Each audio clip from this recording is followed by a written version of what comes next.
Alrighty. What's up, guys? This Jan. Hold on, I said Jan. And for our second guest, we have the owner of Art Lair, Trozie.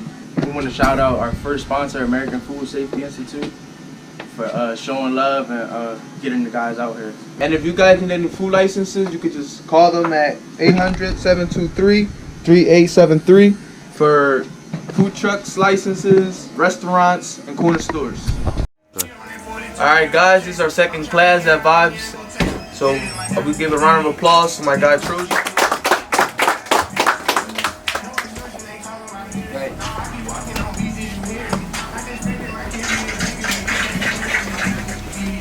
My name is Trozie Jordan. For those of you who don't know me, solely responsible for the style and confidence of many men. That's my slogan. I've been cutting for about 8 years. I started when I was 18. I basically came to Philly with nothing, basically $30 in my pocket, so you could see where my grind is at right there. I started school, well, cosmetology school, because there were no barber schools in the area when I first started. So I went to cosmetology school, went through the motions of getting my hours and doing everything from pedicures to color, whatever I had to do to get that license. After that, I went to teacher school to attain my teacher's license to be able to take on apprentices in my barbershop and teach at places like this. What made you want to become a barber? Where did the thought come from? So personally, the funny thing that made me want to become a barber is I didn't want to wear a uniform. So I didn't know anything about barbering or how much money they make or nothing like that. I just imagined myself having a job, being fly, you know, talking to clients, getting knowledge from different people, and just kicking it and having barbershop talk. Everyday barbershop talk. I thought it was a chill job. Before I even knew the ins and outs of it, I just wanted to be fly. Coming to work fly, that's it. My first shop I ever cut in was Barber Time.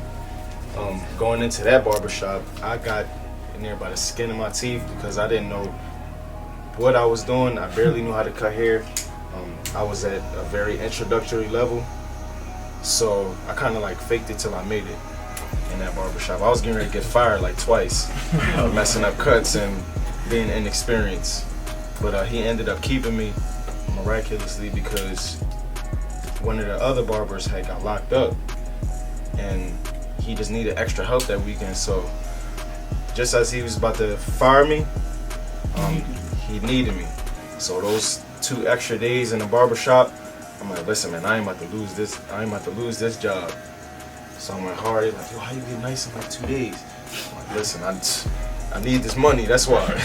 When did you know like you were sharp, like you know your worth, you need to start charging at this price now?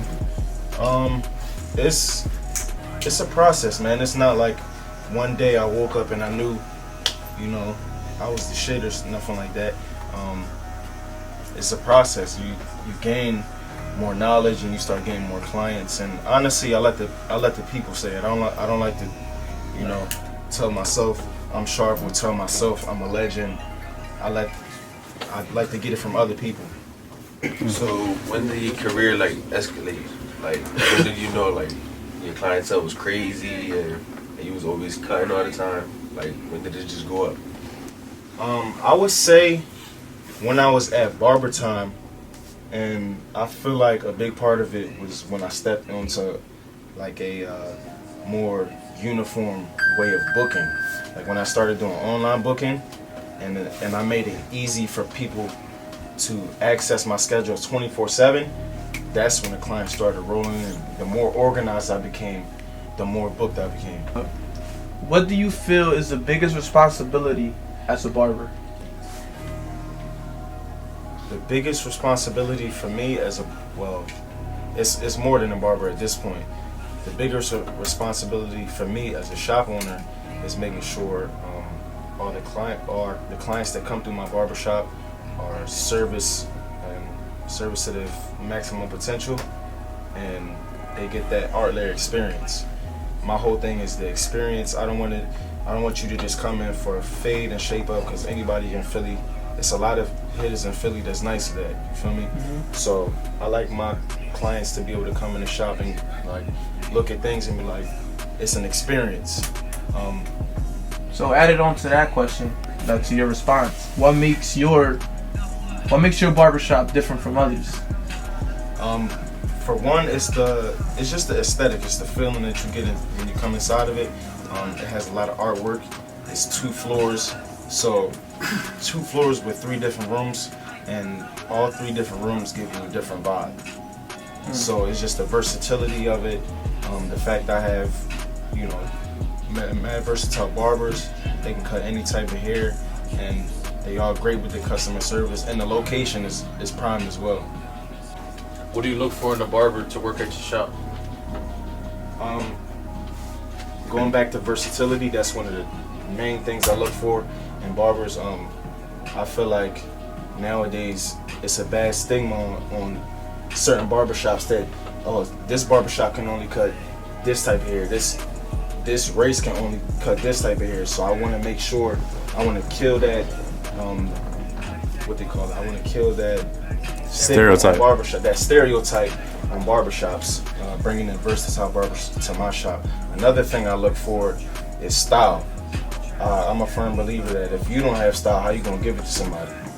So you gotta have, everybody has their own style. I'm not looking for everybody to dress like me or whatever, but you gotta have some type of style, some type of image to carry on your barber career to the next level. That you're big on branding. I think a lot of us get confused. Instagram followers, the branding. Can you explain to the guys, like, what do you do outside of your followings to brand yourself? Okay, so basically any time I have outside of the barbershop, I believe that the time that you spend outside of work makes your job way easier and brings you more customers. So outside of my following, I try to think of ways of promotion that a lot of people don't think about, as far as just placing yourself everywhere. See, Walmart is a big business, Target is a big business. We got to look at ourselves as a big business as well and do the same things that those big businesses do. Like, put yourself subliminally all over the city. Like, I make stickers with my logo on it, and I put it on important places where people go to after the club, like 2 in the morning, and they might subliminally think about me, and then they'd be like, oh, I need a haircut, and end up booking me like that. Do you believe, or what are your thoughts on barber licenses? Do you believe that they define you as a barber? I believe a barber license defines how serious you are about your craft. Now, it's barbers that have licenses that are sharp, it's barbers that have licenses that are unprofessional, it's barbers that have licenses in all different kinds of categories. So I don't believe the barber license defines you, because that's just what you need to take the test and be taken serious as a professional. Everything outside of the license, like I said, the promotion and your the way you speak to your clients, how you talk to them, how you handle your business is what defines you as a barber. How do you feel about what these 2 guys are doing here, trying to get more of those Philly barbers, or even just barbers in general, together? There's a lot of hitters out here, and I feel like we kind of like detach from each other. Right. I feel like it's an amazing thing to bring all the known barbers together in Philadelphia, because that's what a lot of other cities are doing. They're getting together and doing educational seminars and getting people from all over the world, even the nation, to come out. So I feel like Philly needs that, and I appreciate that you guys are doing that as well.